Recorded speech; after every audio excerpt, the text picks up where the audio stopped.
Ugh, are we there yet? Hello and welcome to I Am Not Your Tour Guide, but I am your host, Starla Skelton, and this is a platform for travelers who just want to tell their stories.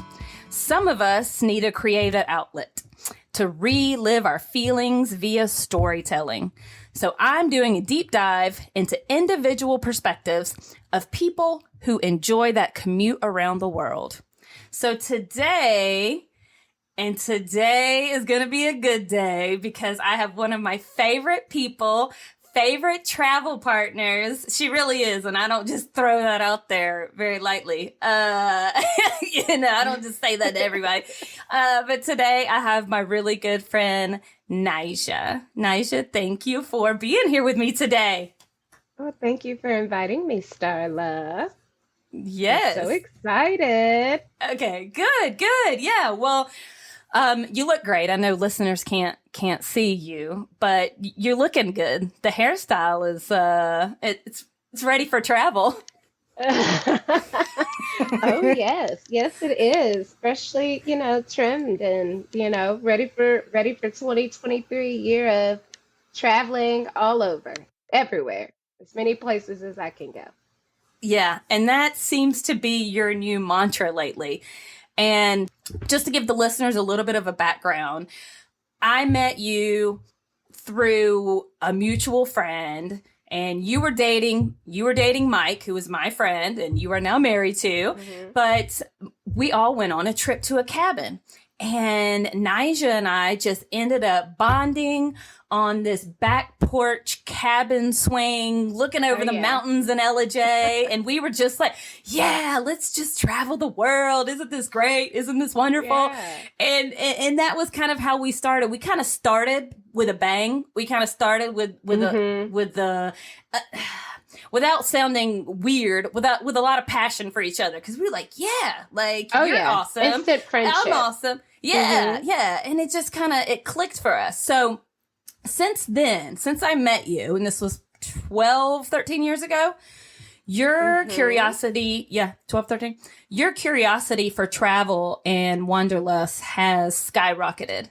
So did you have this certain moment over these last 10 years or certain experience that kind of lit your travel flame? Because you're on the go. Like you are just like, I'm out. I'm ready to go. So what has got you to this point? I think a lot of factors come into play. I am the baby of the family, but I've always been very adventurous. My brother and I used to go on little adventures, which were like a mile away from where we lived, but we would just go out and search the world, what we thought was the world to see what we could find. And I think that's something that's just always been me, is that independent person who wants to see what's out there. Life is a lot different than, when we were kids, 5, 6, 7, 8, 9. As an adult, with a 9 to 5, it's a lot different and in good ways. I can afford to travel now. I get worked to your choose butt off, where. right? Yeah, I get to choose where I want to go, who I want to go with. So I think that's one thing that's definitely different. I actually took my first overseas solo trip when I was a sophomore in college. I went to Italy on one of those student tours. Do you know what those are? Yeah. Oh, yeah. Yeah. But did you go with other, did you go with other students as well? Or you met them there, or it was a solo? Okay. So it was this, travel organization group that I guess were all over colleges. Like they would have posters all over the wall, and they would offer you you can travel solo but feel comfortable because you're in a group.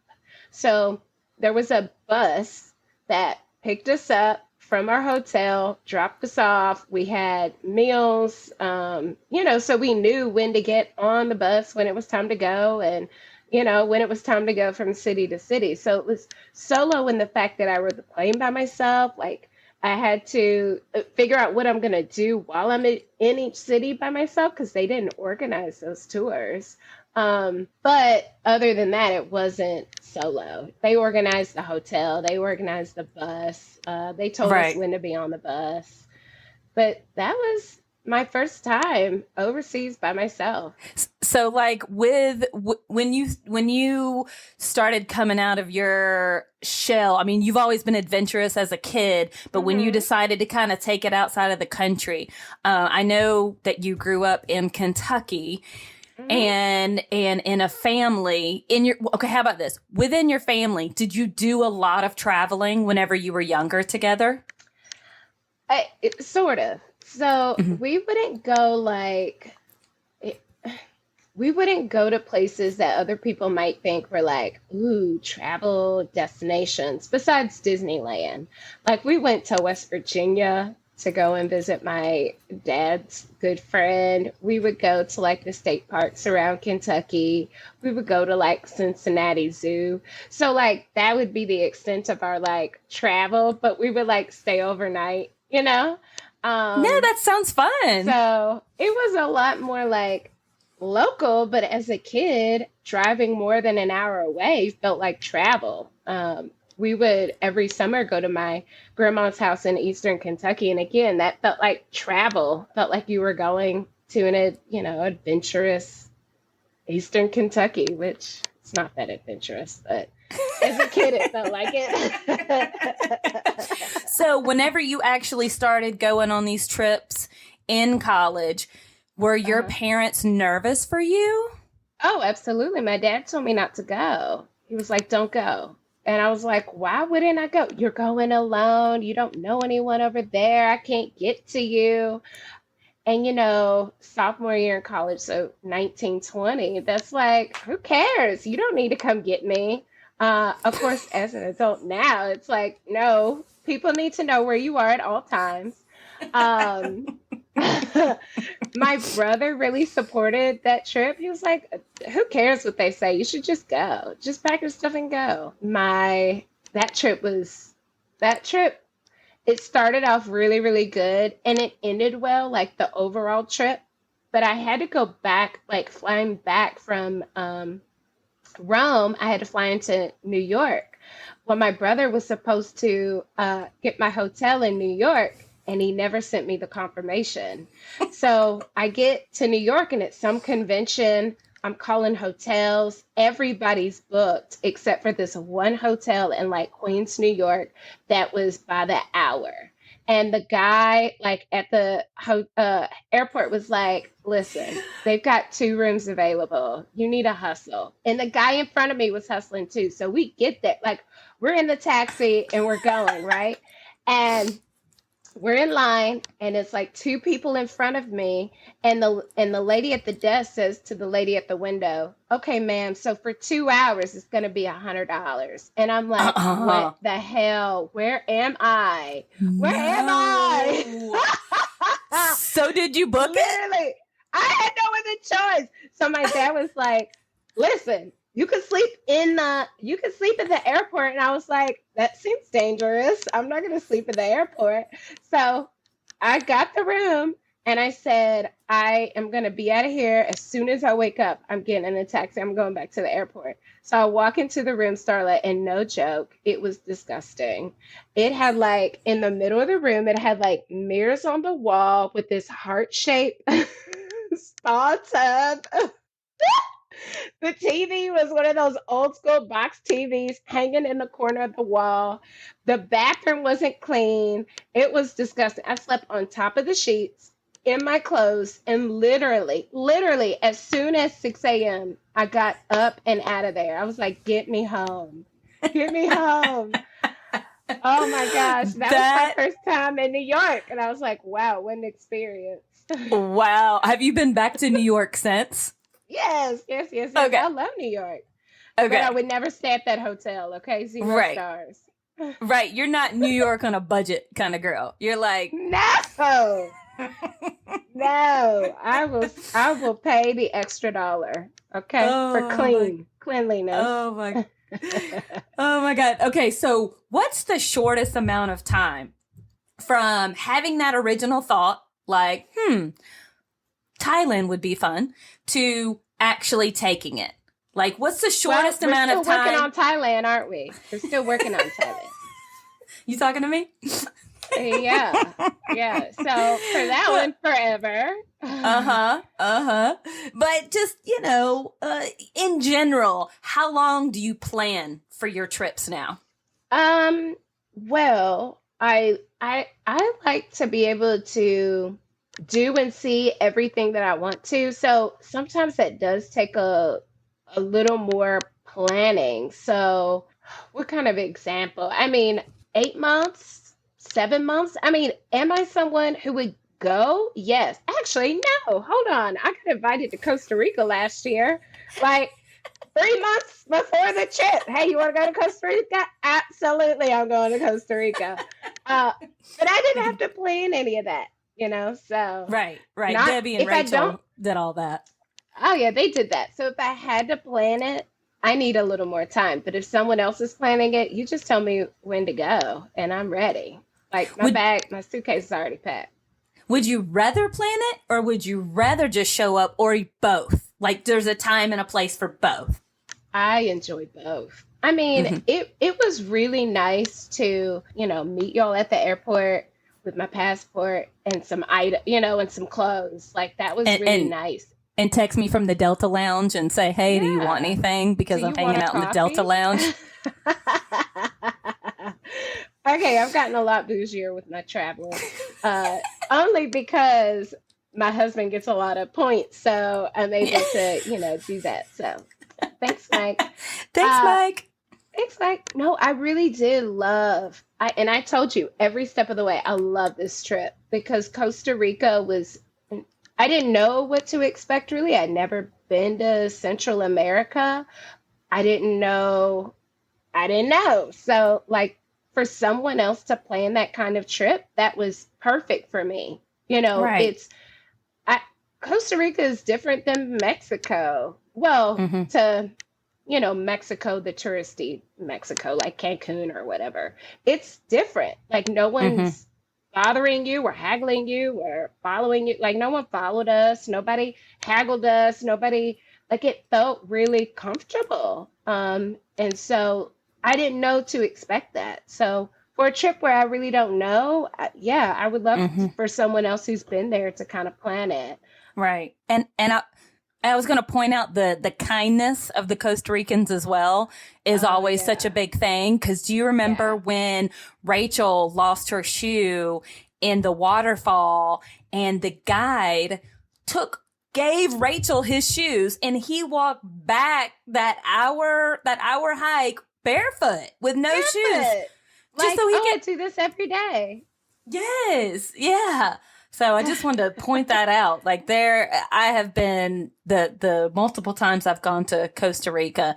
It's just kind people every single time. Pura vida, like just a lot of kindness. Yeah. Yes, and I don't think that they mind people who come who are being respectful, who are just treating their country well. Like some places you go, you can tell that they don't want you there. Like when I went to Italy, that was my first time in Europe, and they did not want us there. It was very clear in the service, like go home. So, some places it's like very blunt, like we don't want you here. You can go on. We're good without you. Whereas Costa Rica really just felt very welcoming. They were very kind, like you said, and it didn't feel like, are y'all leaving now? Like, is y'all vacation up? Very just good people. So I cannot wait to go back. So you're telling me that Italy had the service if like you went into a Waffle House in Atlanta? Well, no, I got better service at Waffle House in Atlanta. Hands down, do I get better service at Waffle House in Atlanta than I did? I mean, the man, I probably got cursed out a couple of times because I didn't know Italian, but we're in very touristy areas. You know how when we went to Greece, we'd go to a restaurant, we can't read the language. Oh, here's an English menu. Like they know, hey, there's a lot of English speakers here, so let's kind of cater to that so we get our money. But I don't still, know. but think about it from from a different perspective of if you were the servers in Greece that we had, do you think it would kind of maybe change your attitude if the people you went to go serve had this arrogance about them? Like, you need to cater to me, because there were also people from all over the world there, right? Like, Sure. are they going to have a menu that's in Mandarin? Are they going to have a menu that's in Yeah. Sanskrit? Like, do you think that we should have that attitude of you need to have an English menu? Or do you think that's just like habit because we're so Well, used to being catered to?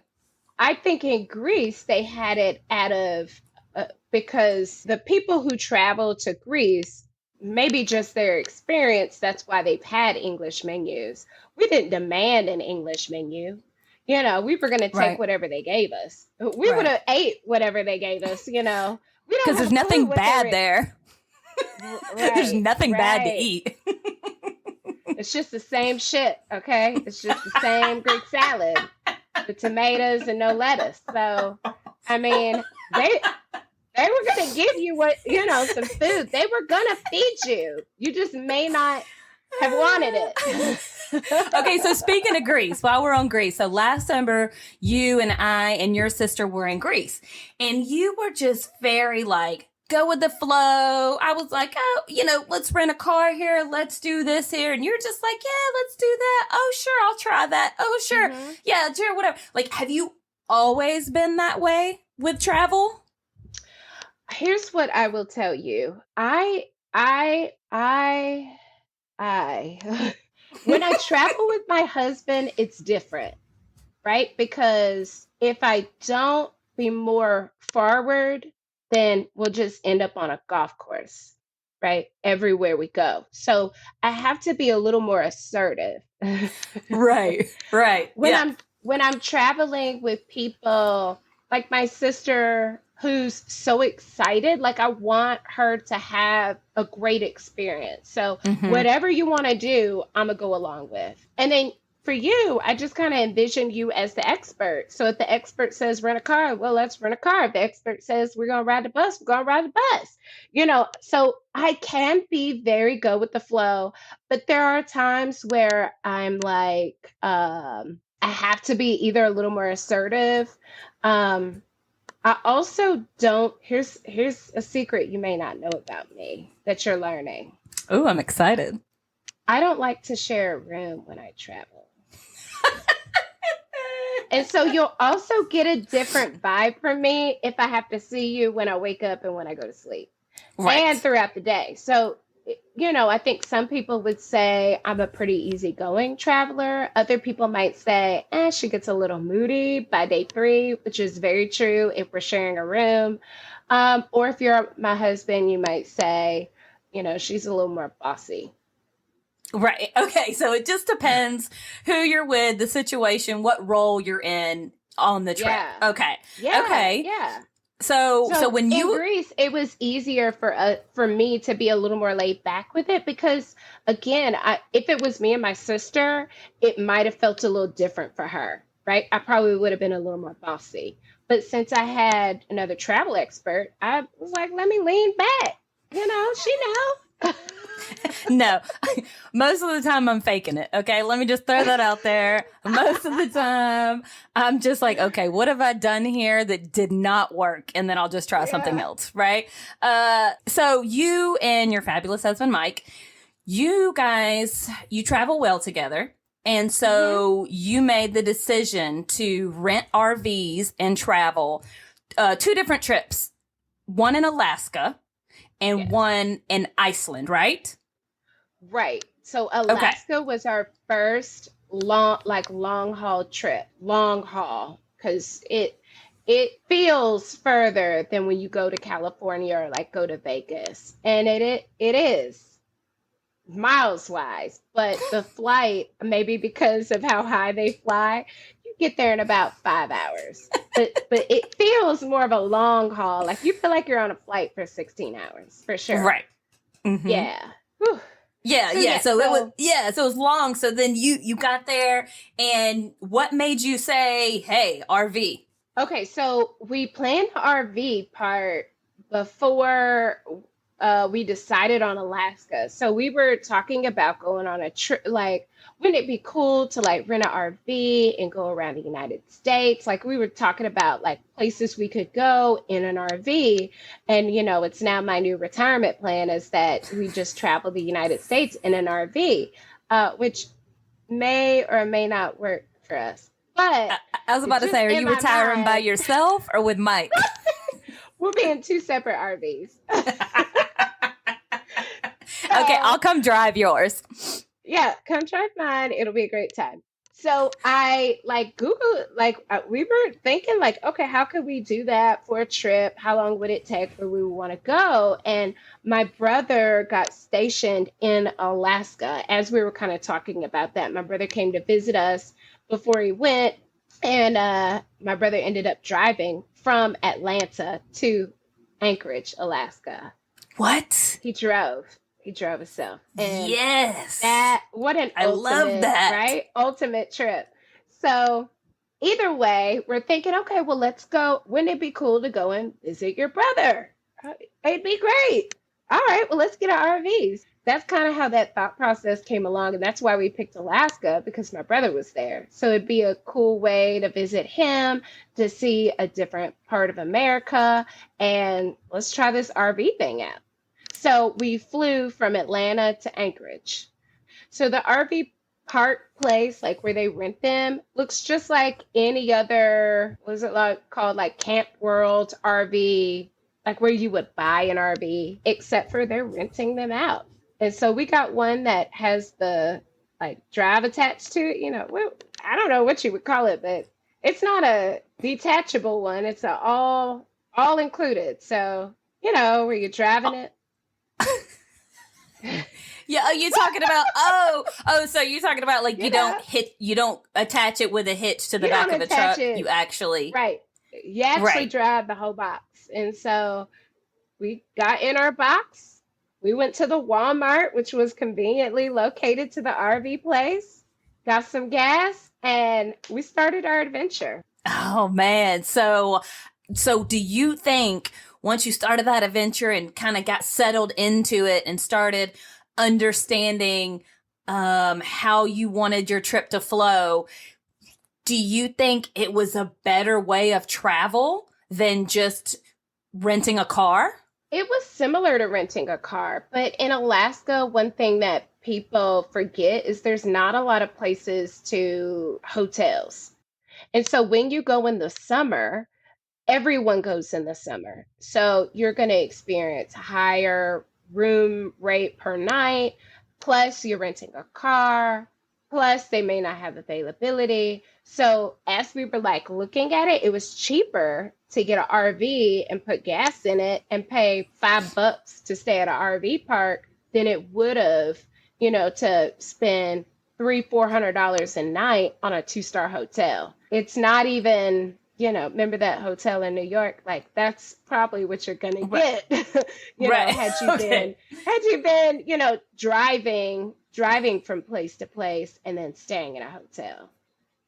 So it was budget friendly, Oh yeah. and it was something where it wasn't that hard to figure out where to park it. Like there's just plenty of No, places.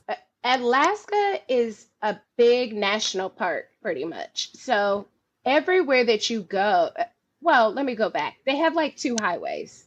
So it's not like Atlanta where there's a lot of like side streets and a lot of places to kind of get lost. When you're on the highway, it's like you're going one, two, or three. Like that's the highway. Hmm. You don't have a lot of like 285, 85, 75, a spaghetti junction. It's nothing like that. All you have to do is just get on the highway and go the direction you're looking to go. So we started south. We went from Anchorage to Seward, and we went there first. We made it there in time for the 4th of July. They had fireworks in the summer, which, as you know, the sun doesn't really set. So that was kind of cool. They had this million man run where these people like ran up this mountain, and this young guy did it in like an hour, ran up and back, and some people it took them 3 hours to do it, and he did it in an hour. And then from Seward, we went up to Denali National Park, and we stopped in a couple of like little itty bitty small towns, again, with no hotel. They had a place for you to park your RV, and they had like, that's it, like a gas station. Right. Like, so RV life, that was the life. That was the way to go. That was Oh your yeah. best choice that you believe. Oh, Yeah. and it makes the adventure an adventure because you do have to make your little campfire so you don't use all your gas, or you do, I don't know. For us it was just a part of the fun and a part of the adventure. Where will we stop? I think that if you're like on like one of those tours with a bus, you don't really get the flexibility, but an RV really gives you flexibility. Definitely gives you flexibility. Hmm. Yeah. Okay. So if you're comparing the Alaska RV trip to your Iceland RV trip, were there any big differences, or Yeah. do you still think that, yeah, that was a quick, Well, yeah.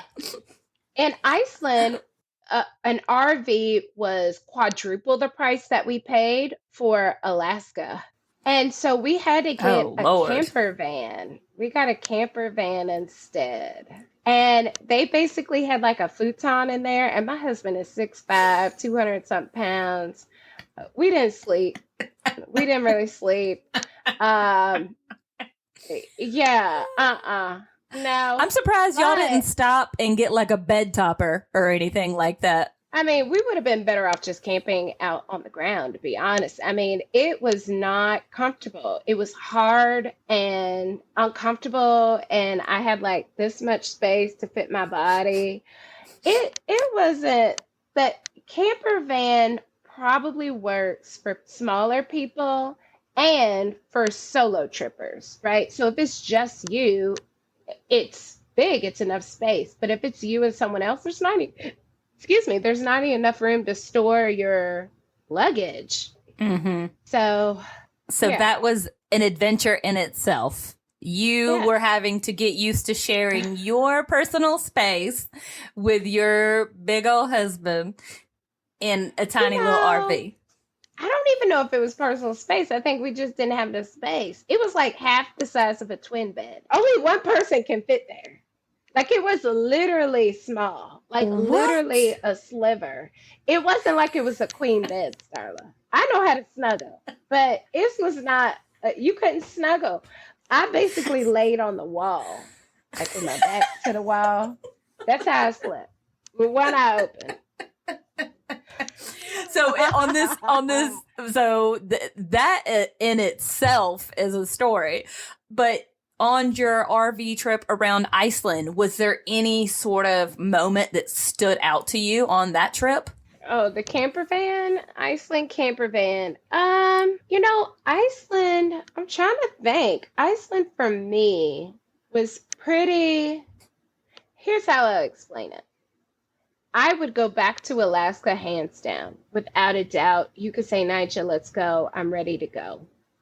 I wouldn't go back to Iceland, only because how I thought I would be fulfilled in my adventure and in my travel, I was not fulfilled. So, coming away from like Alaska, where you're seeing the beauty that nature has to give you in every breath. Like even the air is clean and crisp.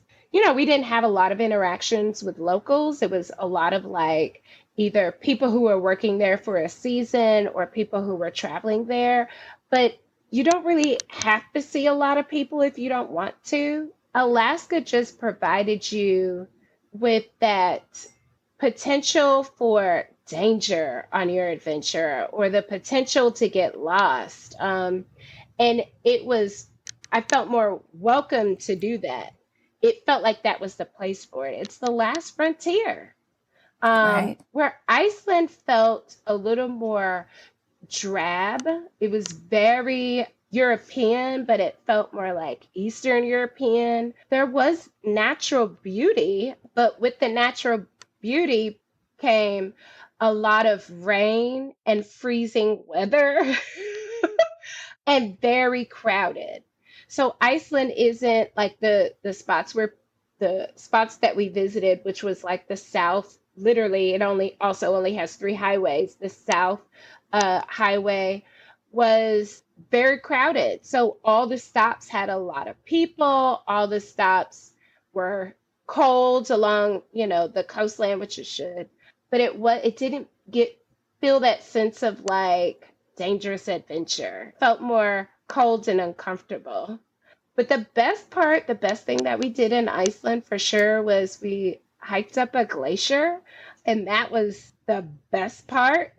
Literally, the best part of Iceland was hiking up that glacier. When you say hiking, you putting on crampons and using ice Crampons, axes? Okay. yes, Mm-hmm. crampons, ice hat, hat, axe, ice Axe. hat, It's hacks, whatever. What axe, axe. I'll call it whatever you want to call it.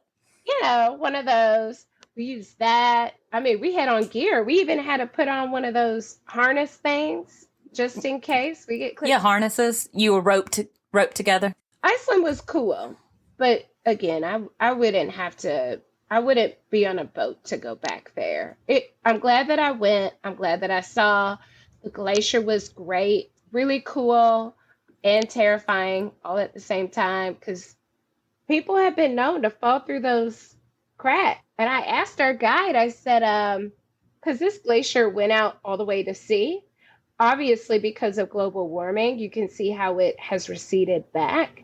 And so I asked him, I said, have there been any bodies found?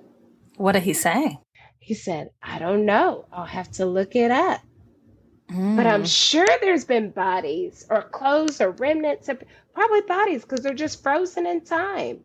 yeah, probably some animal bodies as well. Oh, You know. really Mm. cool. I feel like Iceland is one of those places where in the last 10 years it has definitely blown up and been put on that global list of like, hey, this is beautiful, you need to come here. Hmm. And I probably know 10 to 12 people who have been there in the last 5 years, and they either absolutely loved it or they were just like, yeah, glad I went, won't be Hmm. going back, So it's funny to Mm-mm. me, like human beings in general are funny. Like what connects you to a place? Like why are Oh some yeah. people, and this can go for anywhere besides Iceland, but what connected you to Alaska that really makes you say, hey, I would go back there at a whim? And the same, a different person could be connected in the same way to Iceland. That's what's Yeah. interesting to me, based on your Yeah. experiences, based on what happens, based on your perspective, based on what you went through in those particular countries. Or, well, I know Absolutely. Alaska is United States. I want to point that out. Right. Yeah. But, I want to point that out. But you know what I'm saying here. Like, it's just, Right. it's really interesting to me why people gravitate towards a place and continue to go back, and why some Oh people are just yeah. don't need to go back. Yeah. I think it also has a lot to do with how people like to travel. The type of travel that you like to do. Are you someone who it's like, hey, I'm gonna put on this backpack, I've got four outfits and I'm gonna make it work for 3 months? Right? Or are you the type of person that's like, no, I kind of need to shower a couple times a week. I like the comforts of a TV.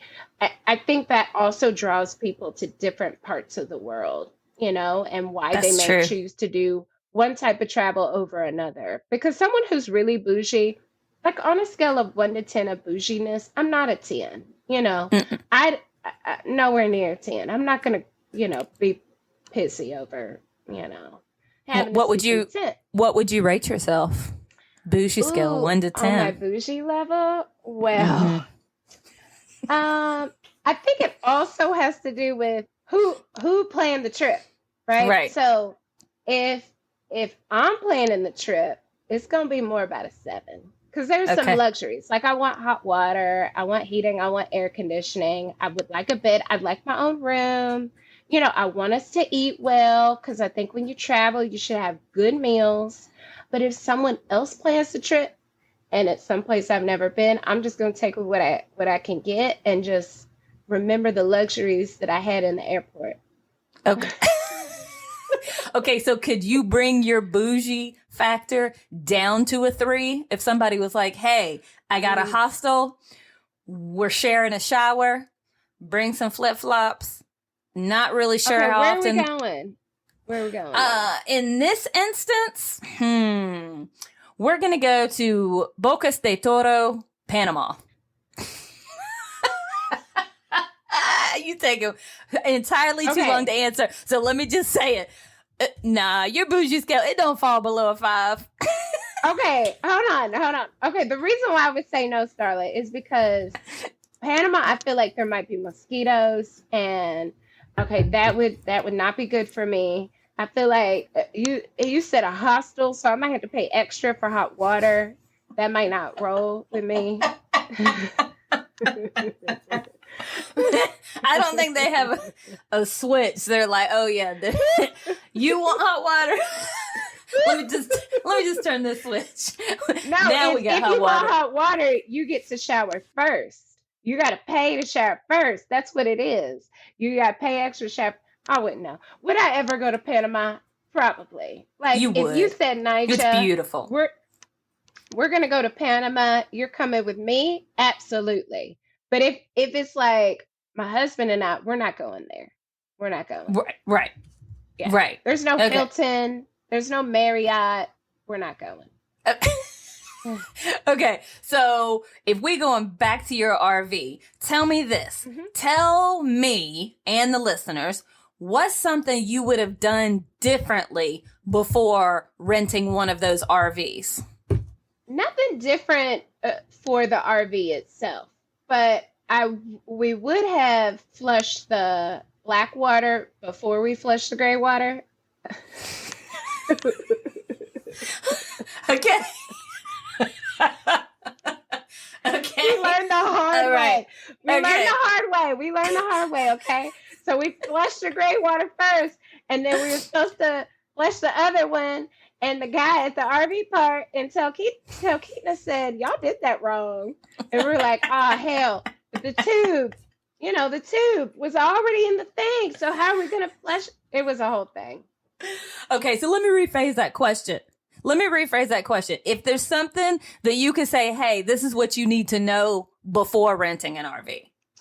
Some advice for Um, us. I would I would say map out where you would like to go and give yourself driving limits. In an RV, I think we felt like we could just drive all day and then rest, but you kind of miss the beauty of where you're going or where you're at. If it were us and we did Alaska again, Mike said we would probably drive maybe 3 hours tops per day and then Mhm. stop, at a planned place and then spend a couple of days there and then drive a few more hours. You know what I mean? That Right. when we were ready to get back on our trip.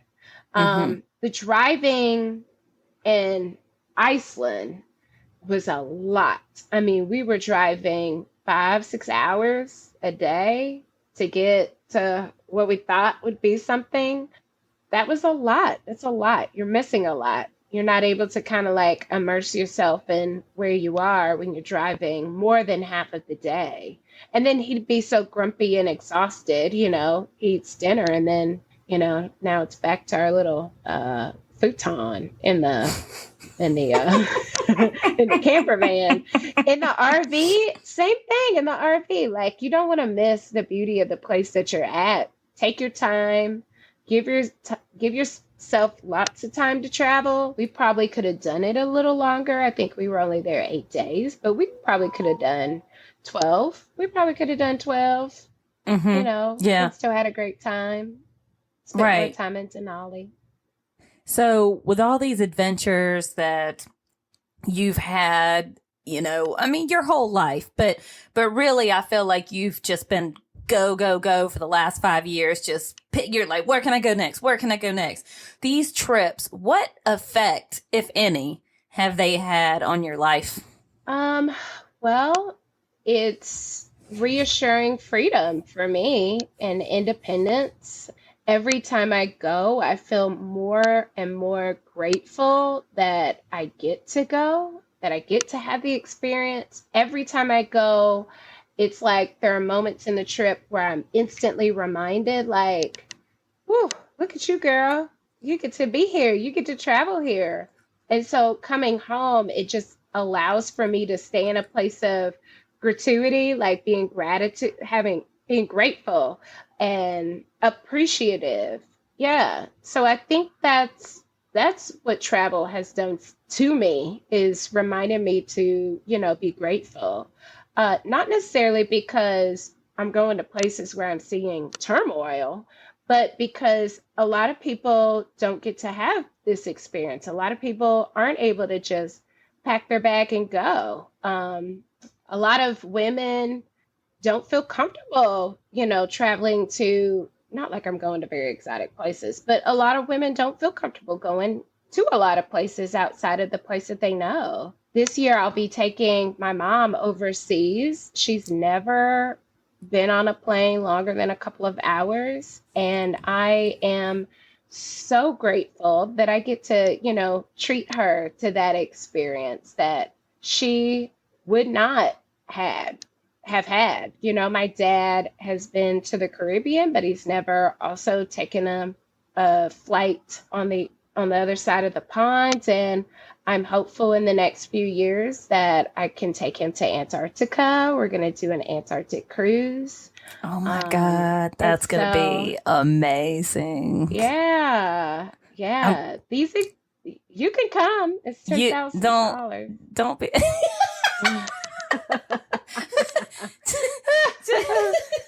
So if it's 10,000 for you, you're telling me I could probably do it in 4? If you can, you probably can, but you get a smaller boat and then you got to cross the Drake Passage and it might be do a lot of this. And so again, another trip where it's going to be worth spending the money. That's why we got it so far out, so we could save the money. Yes. Some trips you can budget, right? Some trips you can go, okay, we're going to go cheaper in this area because later on we'll spend more money there. That's kind of, how I think about it is. Right. No, I love that. I really Antarctica. You don't have to justify anything to me. I mean, Antarctica, I have never had the pleasure of going. That is, that's definitely a dream of mine. So I'm excited for you. I think you and your dad, oh my gosh, y'all are going to love it. Where are you taking your mom? Mom and I are going on a Mediterranean cruise, so we'll fly into Barcelona, Spain. So please let me know all of your Barcelona tips, all your Barcelona tips. And then from there, I kind of think I booked the wrong cruise, but it's fine. It was only supposed to be like a day in Italy, but I think it's like 2 or 3 stops in Italy. I thought we'd have more than one stop in France, but we don't. So it's going Spain, Italy, France, Corsica. It's like a little island. Right. And we come back. No, your mom's going to love that. That's going to be a great bonding time. Are you getting your own room? No. With my mom, it's a little different because she already knows. She knows me. She knows that the attitude is coming, And so she'll be like, okay, let me go. You chill. Look, I'll be back. So she knows that after about 3 days, I need a breath. Yeah. With like questions and answers and all that stuff. So she knows me well enough when I need to break. But that's also the time when I need to like practice. Like, Nyja, you're in another place. Be grateful. You made it. Take my breaths, recenter myself, and then just get back to having fun. So 100%. I'm excited I get to take her for sure. Yeah, that's gonna be amazing. Y'all are gonna have some great stories. I'm gonna have to talk to you when you get back from both of those places for sure. So, one thing I've been doing with this podcast that is like, because I can, just for sheer entertainment value for myself, because I love it. You know, I love a good would you rather or some kind of little tidbit of a game like that. So I have composed 5 questions specifically for you. Are you ready to answer these? I'm ready. Okay, here we go. Would you rather have to travel without your headphones or without your makeup? And the makeup bag includes your cleaners too, as well. So what do you mean, like face wash? I can't have face wash? You can't have your whole little bag. So like, yeah, you can have a toothbrush and, you know, the basic stuff you need. But anything extra that you like really don't need, like makeup. So you can't bring your makeup bag or you can't bring your headphones. Which one you choosing? I would rather not have my makeup bag because I need to drown other people out.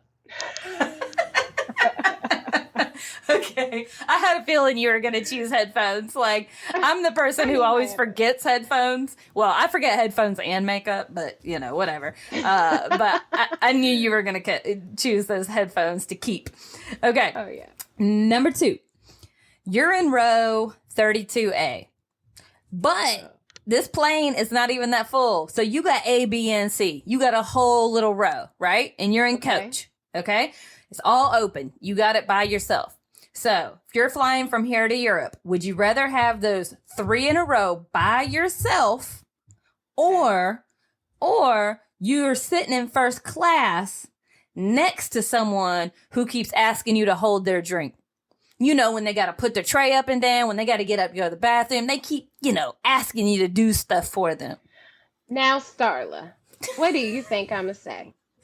I mean, I guess you'd rather be in first class. That's what I'm guessing. Absolutely. Just but what if somebody's getting on your nerves? What if they get on your nerves? That's why I get the headphones. That's why I get the headphones. And I close my eyes. First class, baby. But what if they need to go to the bathroom over and over and over? You got to get up. You better climb around me. Hey, here's the deal. Let's switch seats. Since you have to go to the bathroom so much, because, you know, your small bladder, I'll take the window, you take the aisle. Okay. All right. So 100% you're first class. Okay. Okay, here we go. Number 3. Would you rather travel with a backpack or luggage that does not roll? Backpack. But if it had wheels on it, you choosing the wheels, right? Oh yeah, I want the wheels.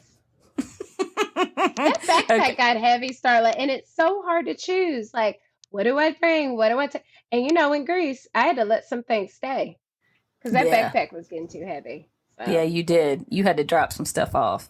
Okay, number 4. Number 4 out of 5. Would you rather have an emergency root canal in a foreign country or have to go to the hospital for food poisoning? And I asked these both because I've had both. I've had both. So with the food poisoning, do I have diarrhea, vomit, or both? Both. Oh, shoot. See, if you said diarrhea, I could have just stayed home. But diarrhea and vomit. Yeah, you got to go into the hospital and they got to start an IV because they got to rehydrate you. You got to pick one or the other. I'm gonna do that. I don't want any dental work someplace they can't. Yeah, no. Yeah. Diarrhea. Diarrhea. Because, you know, that emergency root canal in Greece, I would choose that over food poisoning. But here's the thing. All the times I've been into a hospital for something like that or bladder infections or anything related, my hospital bill is never over like $150, right? Like it's always pretty cheap outside of the United States. But that dental bill, that wasn't any cheaper. Like, so I guess I'm having to choose food poisoning because of the money aspect. But pain, I'd probably choose root canal. Okay. Number 5, last one. Okay. You got a canceled flight and you are going to be quote unquote stuck in a country for another 3 days because it got canceled, Okay. some stuff went down. You got 3 more days in a country. Okay. Which country are you hoping to get stuck in for 3 more days? Oh, wow. Okay. Oh, well, I'm gonna assume I had a great experience. Oh my God, I just have so many on my bucket list. Okay. I might need to look at a map. Would it be easier for you to tell me, like, what are just some of your top places right now that you're just like, man, I want to be Okay. there? Here's on my list for the upcoming years that I would like wish list, okay? I would like to go to Malaysia, Thailand, Vietnam, Cambodia. We talked about that. So Asia, I would love to go to Asia. I would love to go to Africa, whether it's South Africa, Kenya, Zimbabwe. I'd like to go there. I also would like to go to South America. Where at in South America? I don't really know, but just anywhere. Where else would I like to go? We're going to Canada this year. That was on my list. Hawaii's on my list. China, Japan, everywhere. I want to go So, everywhere. so everywhere, I just want to point out, everywhere that you just listed, that's basically like the whole world minus Europe. Oh yeah, yeah. Because I've been to Europe. You know what I mean? I feel like Europe is one of those. Like my sister gets really excited about Europe. Oh my gosh, let's go to Europe. I kind of feel like when you go to one European country, you kind of have experienced all of them. But it's a That's going to good be a place to very start. unpopular opinion, but I know. And here's what it is, okay? And I'll get to go to Spain, but Spain was on my list before, but I get to go now. So that's why it's not on my list because I don't really know. Okay, the reason why I moved to Atlanta is for diversity. Like I come from a place where there's no diversity. And when I go to Europe, that's kind of how I feel. Is like there's not a lot of diverse. There's a lot of history, which I love. I love history. So I love going and learn about what happened in BC and AD and XYZ. You know, I love that. But after that, I want to feel like there's people there that I can relate to. And so that has not been my European experience thus far. Now, okay, I've only gone to Italy and Greece, and I'll go to Spain, and I'll go to France, and we'll see what happens. I'm going to London with my husband. We're going to Paris, London, and Brussels. So we'll see how that'll be those nice. European countries work out for feeling like people connect to you.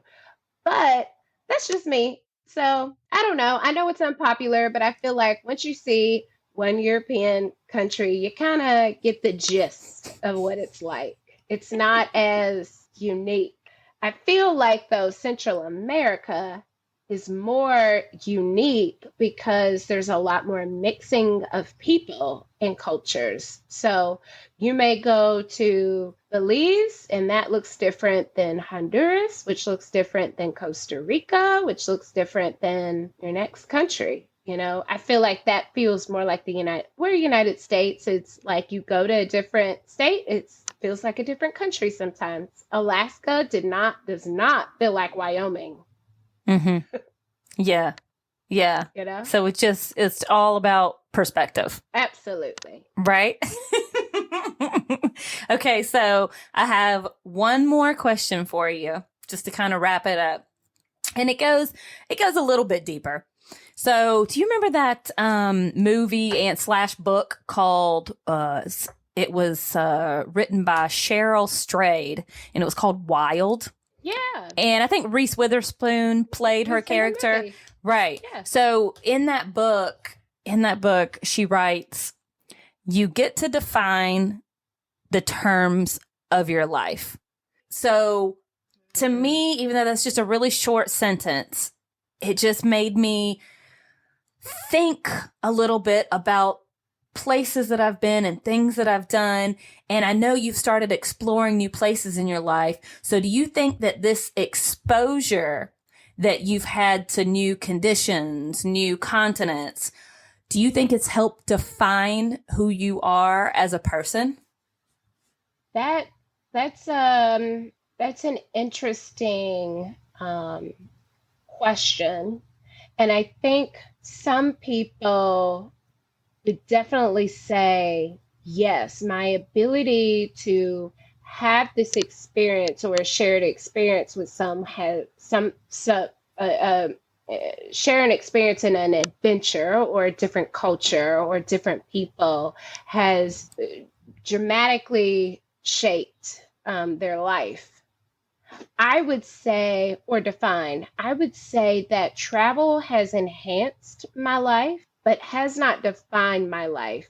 My life is better with travel, for sure. But to define, I think about that one. That was this one on your checklist, Starla. I know So that it is very impromptu that now I'm having to think about what her initial definition of her life was a crisis, right? Right, She was right. getting divorced. She cheated on her husband. She was an Mm-hmm. alcoholic. So these other experiences were defining the first phase of her life, Right. and her decision to get dropped off, right, and hike a trail was a defining moment for her. And I do think that those type of like travel experiences can define or reshape moments, pathways of your life. If my brother had not been in the military and went to Alaska, I probably would have never went to Alaska. And it was a wonderful, beautiful experience, as we were talking about before. Am I having this connection to this place because my brother was there? Right? Or do I have a connection to this place for other reasons? Is it because that's the type of travel that I like? Does it feel adventurous? Is it the fantasy of the Great West? Why have I connected to that place? That experience maybe has shaped how I travel. Just like other experiences where you're able to have a nice luxurious piece of your travel can shape the experience of your travel. Traveling, I think I am choosing to define how I travel. I'm choosing that. It's not that travel is defining me. I'm choosing how that will be, right? I'm choosing the path that I will take. I'm choosing the experience that I'm taking. And I'm choosing purposely, intentionally to be in the experience and to be grateful for the experience. So my life isn't reshaped by travel. This is the life that I live, this is the life that I have. But I do now get to define how, when, where, why I travel. Yes. Love it. No, that was awesome. That was super awesome. And I am grateful that I've been able to travel with you. You have a sense of humor about you that keeps things light, that keeps things funny. Nothing, you can't take anything too seriously when we're traveling together because it's going to be fine. It's going to be all right. And so I just want to thank you for coming on with me today, talking to me. It's been, I love talking travel with you. I love talking travel with you, and I'm so excited to plan our Thailand sandbox adventure whenever you're ready. I'm waiting on you. My nervous laugh of like, yeah, we'll see, we'll see. I think my sister will be able to go before I can. I've got some life, I got some life changes happening this year. So but can I do it eventually with you? Yes, I can. Absolutely. So save me a spot. Okay. All right. Well, thank you so much. All right. Bye. Bye. We remind you that this is a non-smoking flight. Smoking is prohibited on the entire aircraft, including the lavatories. Tampering with, disabling, or destroying the lavatory smoke detectors is prohibited by law. If you have any questions about our flight today, please don't hesitate to ask one of our flight attendants.